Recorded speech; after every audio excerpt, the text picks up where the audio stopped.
حضرت عبداللہ ابن مسعود رضی اللہ تعالی عنہ سے یہ کہا کہ ٹھہر جائیے. خیر سب لوگ نماز پڑھ کے چلے گئے. اب فقط حضور اور عبداللہ ابن مسعود دو رہ گئے. حضور نے عبداللہ ابن مسعود سے یہ کہا کہ آؤ میرے ساتھ چلو.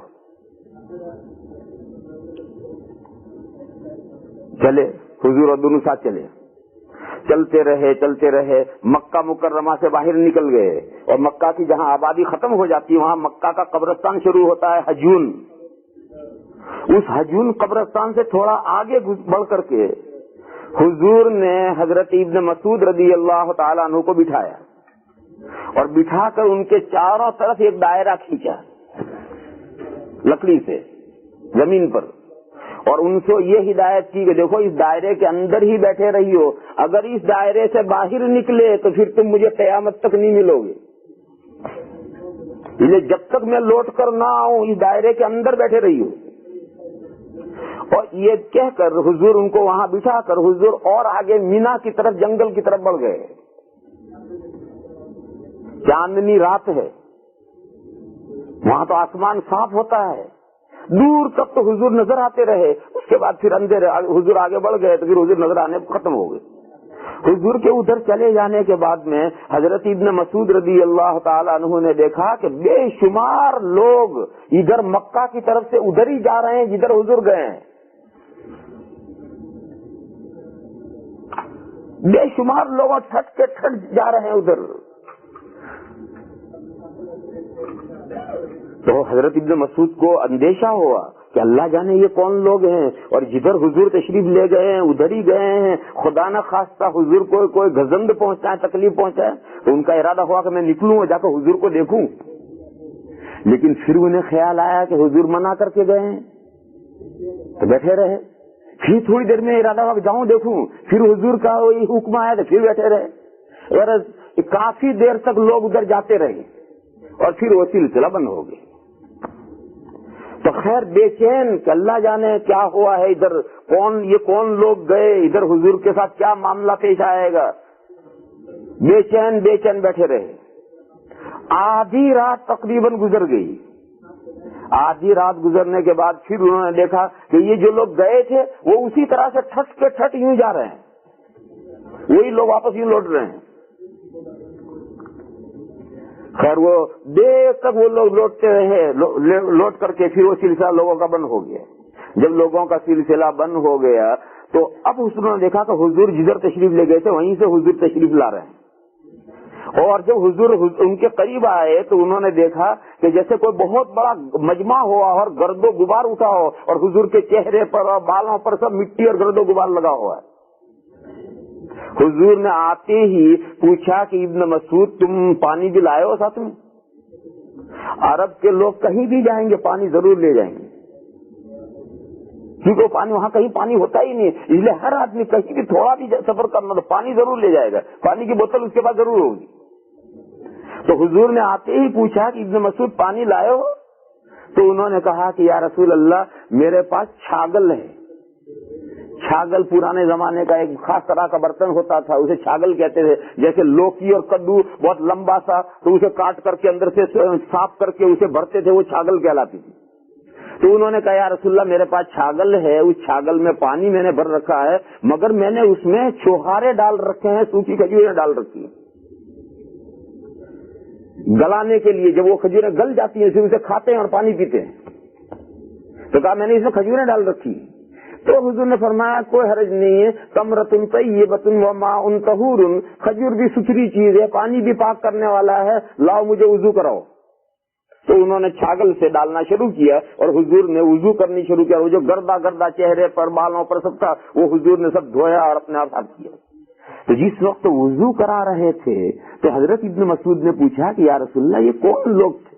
تو بے شمار لوگ یوں گئے اور پھر یوں گئے, اور میں تو بہت پریشان تھا اور میں نے تو ارادہ کیا تھا کہ میں آ کر دیکھوں آپ کو.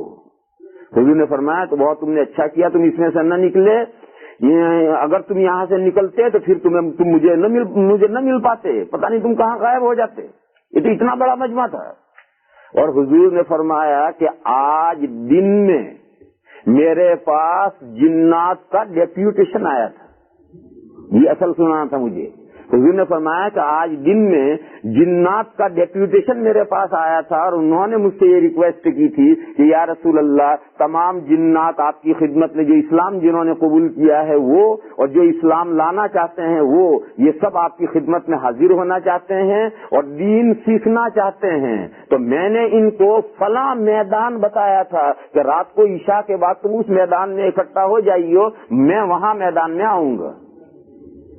تو یہ وہ سب آئے تھے جو اسلام لا بھی چکے ہیں اور نئے اسلام لانے والے, یہ سب اس میدان میں آئے تھے اور میں نے وہاں ان کو اسلام انہوں نے قبول کیا, میں نے ان کو دین کی بنیادی تعلیم دی اور یہ لوگ تھے جو واپس گئے. تو غرض کہنا یہ ہے کہ جنات جو ہیں وہ تو انبیاء کرام کی امتیں ہیں, وہ تو جس طرح سے امتیں باقاعدہ ادب و احترام کے ساتھ آئیں گی اور جیسا انسانوں کا معاملہ ہوگا ایسا ہی ان کا معاملہ ہوگا. اور یہ جو انداز ہے کہ دیوار پھاند کر کے آ گئے اور مقدمہ سن کر کے اچانک غائب ہو گئے سلام کر کے, یہ امت کا انداز نبی کے ساتھ نہیں ہو سکتا. اس لیے حضرت داؤد علیہ السلام قطعی طور پر سمجھے کہ یہ فرشتے ہیں. حضرت داؤد علیہ السلام قطعی طور پر سمجھے کہ یہ فرشتے ہیں. اب سوال یہ کہ فرشتوں کے یہاں تو جھگڑے ہے ہی نہیں, 99 دمبی اور 1 دمبی, یہ جھگڑے فرشتے کو تو ہے ہی نہیں. جب فرشتوں کے یہاں 99 دمبی اور 1 دمبی کے جھگڑے نہیں ہے تو یہ جھگڑا فرشتے